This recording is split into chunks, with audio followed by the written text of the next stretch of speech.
Himilo horta waxqabadkeeda ma aha wax oo hadda muxuu ahaa la isweydiinayo wax badan 4 sano ayay shaqaynaysay waxaan ku faraxsanahay maanta raggii aan wax u sheegi jirnay ee dibadda yani kala hadli jirnay qaarkood inay lacag fadhiyaan sida cabdixakiin faarax xubsi iyo aymiin shaafici cabdiraxmaan sheekh yuusuf inay nala joogaan walaalayaal anaga wax riboor oo haba yaraatee oo baahiya oo deegaanada agoon ka jiro oo nagu baaqday ma jiro totally baahi kasta oo deegaanada ayna qabaan waa wada gudbinay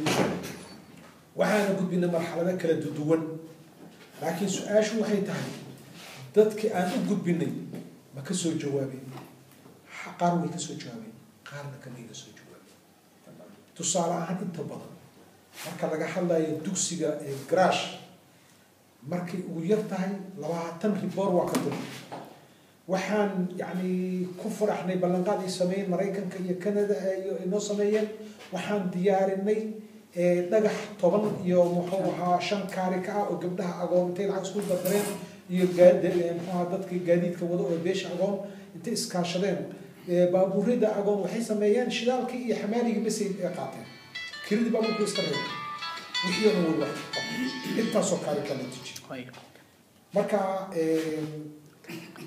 kaarikayaashaas iyo waxaas la qabanayo dhan waxaan sugaynay in si degdeg ah wax loo dhiso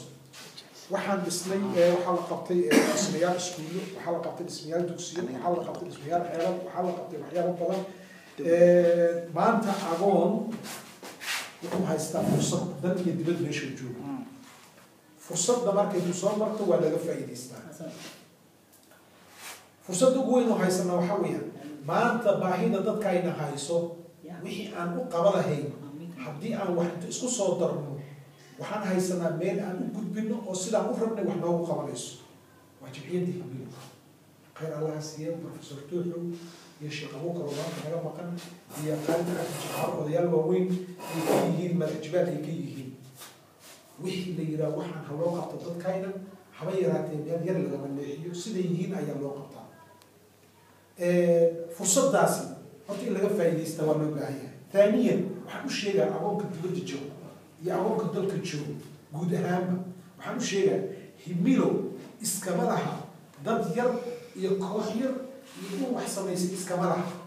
Himilo waxay ka dhaxaysaa beelweynta agoon oo dhan ayay ka dhaxaysaa nin kastoo agoona Himilo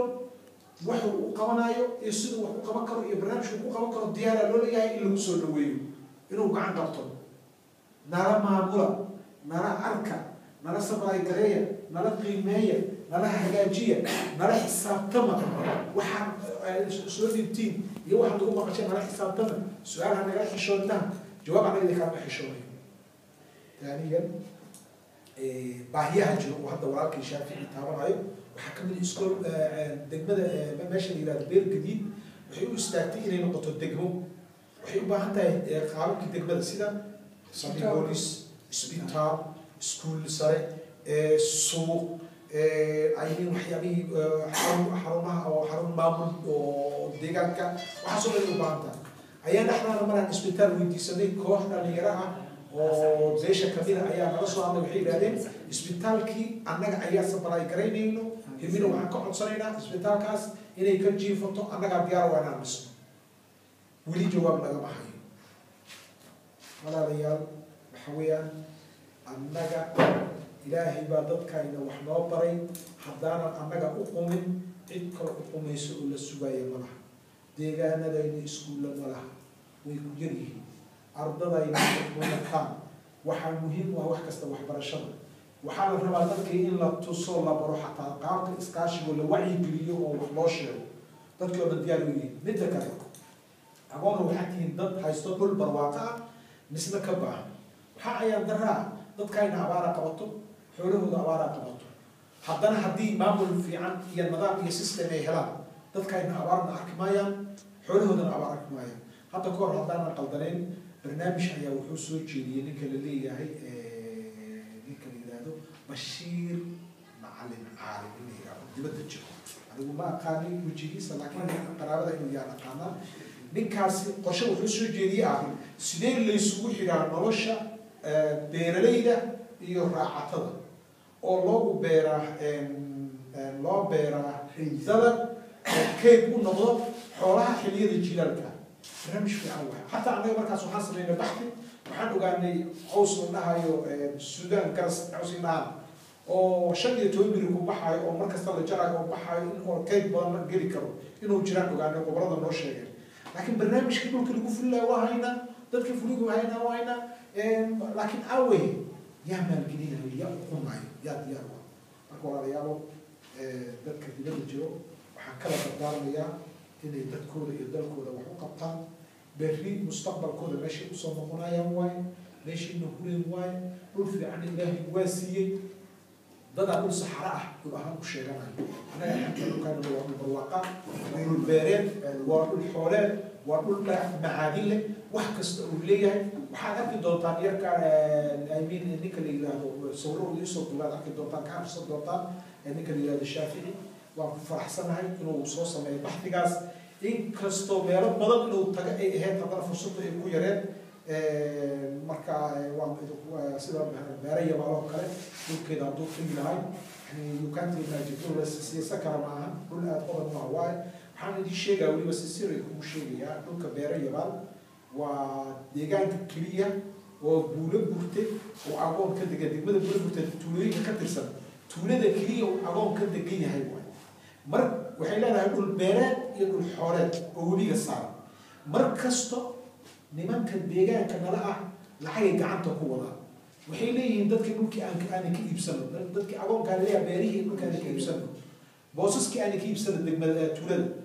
annagana meeshaan dagaala ku hayna ma la iibi karo maxaad u baahan tahay sheego maxaad u baahan tahay maxaad u iibinaysaa xataa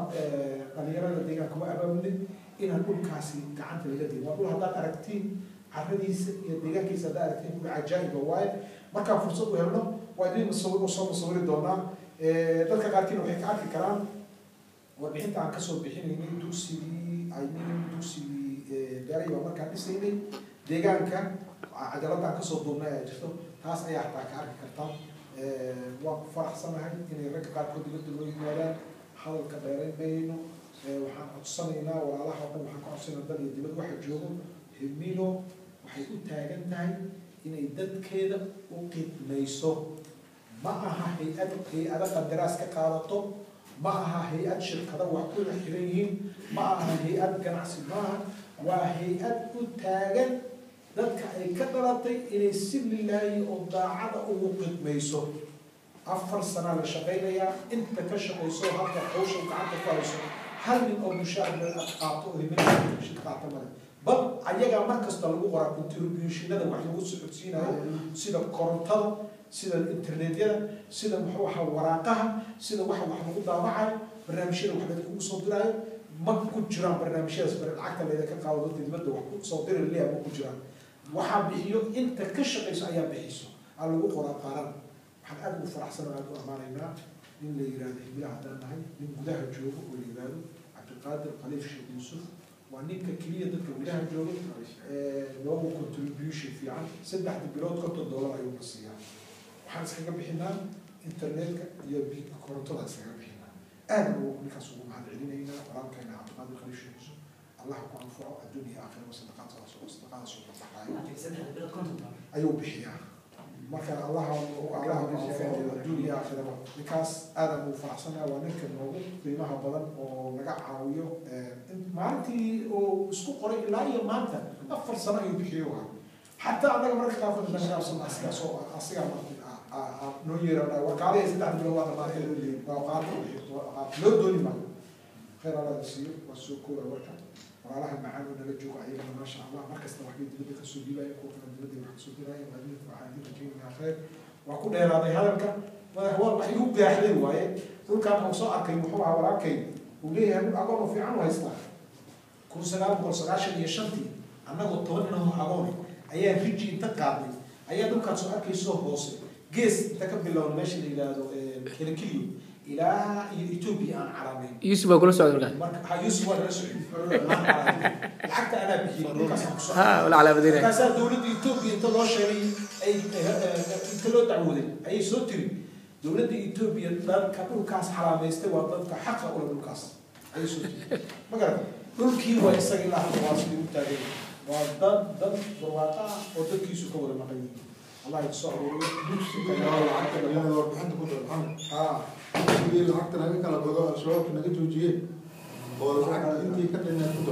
وحاجة دوسي قرآن